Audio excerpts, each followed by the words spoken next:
Salut à tous, c'est Lourdes et aujourd'hui on va parler de la perspective.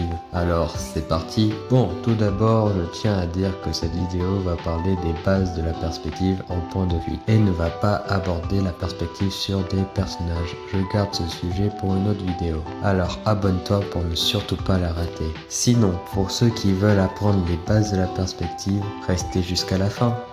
Tout d'abord, la perspective c'est quoi? D'après Google, c'est technique de représentation de l'espace et de ce qu'il contient en fonction des lignes de fuite, généralement convergentes. Mais vu que Google complexifie les choses, je vais faire ma définition en tant que grand artiste qui a un énorme menu. La perspective est la représentation d'objets et d'êtres en 3D sur un plan 2D. Voilà.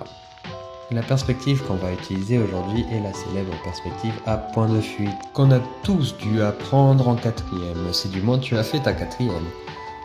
Tout simplement car il n'en a pas qu'une.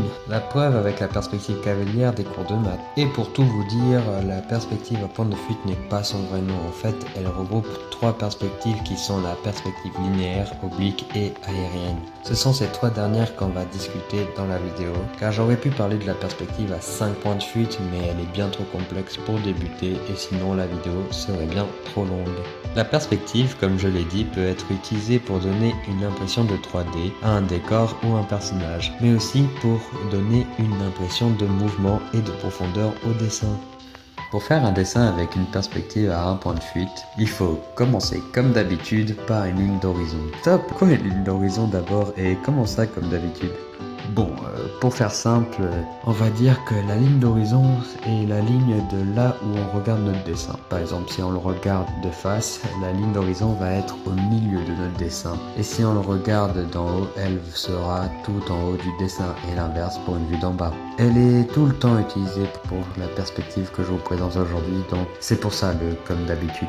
Et comme dit son nom, on met un point sur cette ligne. Il est situé la plupart du temps au milieu de la ligne, donc je le mets au milieu. Ce point n'est pas qu'un simple point, il s'agit d'un point qui va permettre de mettre en place toute la perspective. Pour comprendre, vous allez prendre une feuille et faire toutes les manœuvres que je vous ai dit avant, c'est-à-dire la ligne d'horizon et le point. Et après, vous allez tracer une figure géométrique toute simple, c'est-à-dire un carré par exemple. N'importe où sur la feuille, je m'en fiche. Ce sera pas grave, ça fera pas une grande différence. Et ensuite, à cette figure géométrique, ce carré quoi, vous allez relier tous ces sommets au point et bam, tada, vous venez créer une perspective à un point de fuite. Pour ceux qui ne veulent pas avoir un espèce de pavé infini, il suffit de relier les traits qu'on a créés et faire une seule deuxième figure géométrique, c'est-à-dire faire un cube quoi. Pas très complexe une fois qu'on a les choses devant les yeux. Cette perspective est plutôt utilisée pour des rues avec un bâtiment sur le côté ou une route car elle est plutôt simple et donne seulement un sentiment de profondeur au dessin. Sinon, si vous voulez faire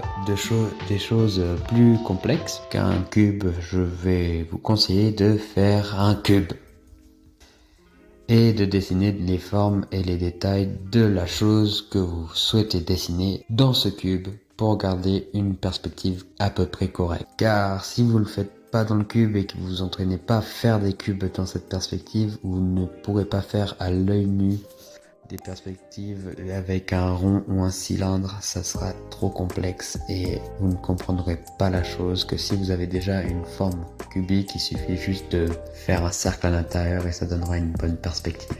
La perspective à 2 points de fuite, c'est le même principe que la perspective à 1 point de fuite. Sauf que là, il y a 2 points de fuite. Et oui, monsieur, dame, voici la magie de la perspective. Sinon, plus sérieusement, certes, c'est le même principe, excepté qu'entre les points, il doit avoir un espace plus ou moins grand. Et cette fois, au lieu de dessiner une figure géométrique complète, on dessine juste un trait à la verticale. Et on relie les bouts du trait à chacun des points. Et ensuite, on met d'autres traits à la verticale dans les triangles qu'on vient de créer. Et on répète la même chose avec les nouveaux traits. À part que cette fois, les deux triangles qu'on va créer vont se croiser. Et c'est à ce croisement-là qu'on va mettre un dernier trait à la verticale pour faire un merveilleux cube, bien évidemment, ou soit un pavé.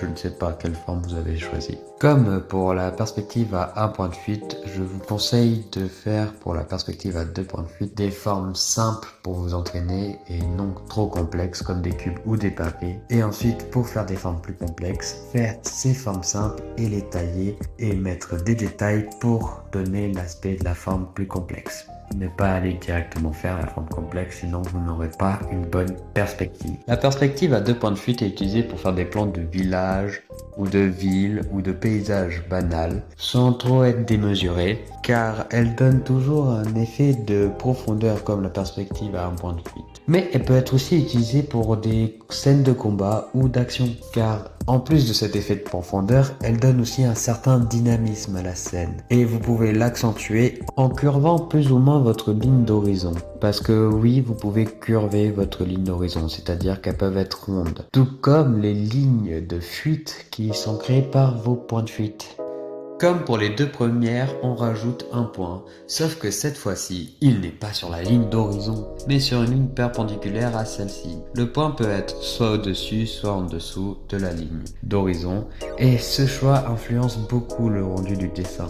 Car s'il est mis au-dessus, ça donnera une vue de plongée, c'est-à-dire une vue d'en haut, et donc l'inverse s'il est mis en dessous. Sinon, pour faire cette perspective, je vous conseille de faire une grille de perspective. C'est-à-dire qu'on va mettre des traits de repère à partir de nos points de fuite, c'est-à-dire des lignes de fuite, pour savoir où mettre nos figures directement. Et donc pour avoir une bonne perspective, car cette fois on peut pas mettre un trait directement sur le dessin ou soit une figure géométrique, car tous les traits sont pris dans cette perspective. Comme d'habitude, je vous conseille à faire des figures simples pour commencer avec cette perspective, pour vous entraîner. Donc des cubes, des pavés, tout ce qui est plus simple géométriquement parlant. Et ensuite, si vous voulez complexifier les choses, vous faites encore un cube ou un pavé de la taille de l'objet que vous voulez faire et vous venez tailler dans cet objet pour être sûr qu'il soit perspectivement correct. La perspective à 3 points de fuite peut être utilisée pour des plans de ville avec des énormes gratte-ciel ou soit d'îles flottantes dans le ciel ou soit de falaises avec une énorme crevasse qui va dans les profondeurs de la terre, mais aussi pour des combats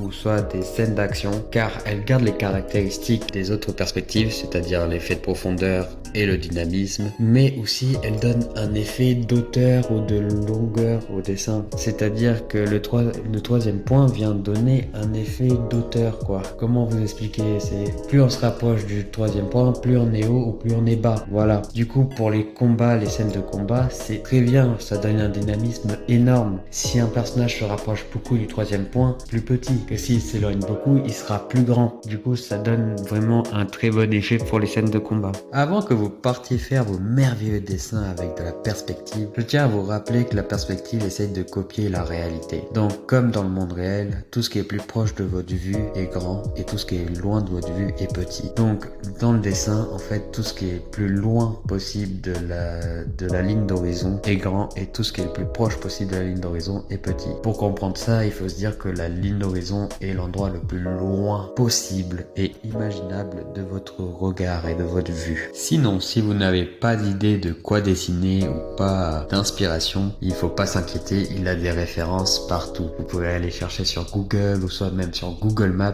des références paysages ou de villes avec un bon angle de perspective et vous entraîner sur ça. Ou soit même juste vous entraîner à faire des cubes ou des rectangles en perspective. Ça marche totalement. C'est un bon entraînement et il a aucun problème à ça. Plus vous vous entraînez, plus ça sera facile de faire de la perspective et plus ça sera intuitif pour vous. À tel point que vous n'aurez même plus besoin de faire une ligne d'horizon ou de même mettre les points de fuite de votre perspective. Ou même une règle, parce qu'une règle, ça vous fait perdre énormément de temps. Mais bon, une règle est toujours pratique pour revérifier votre perspective, c'est-à-dire que vous pouvez faire vos traits à main levée et ensuite les vérifier avec une règle pour être sûr que tout est bien en perspective. Finalement, pour vous entraîner aussi au brouillon ou soit-même en faisant des petits croquis, vous pouvez faire une perspective à main levée sans aucun problème et même vous entraîner à faire différents rendus de perspective en ajustant la ligne d'horizon selon différents axes ou autre chose. Et ainsi, de suite, en vous entraînant à faire de la perspective, ça sera très bon pour vous car vous serez capable de faire, comme tout à l'heure je l'ai dit, de la perspective les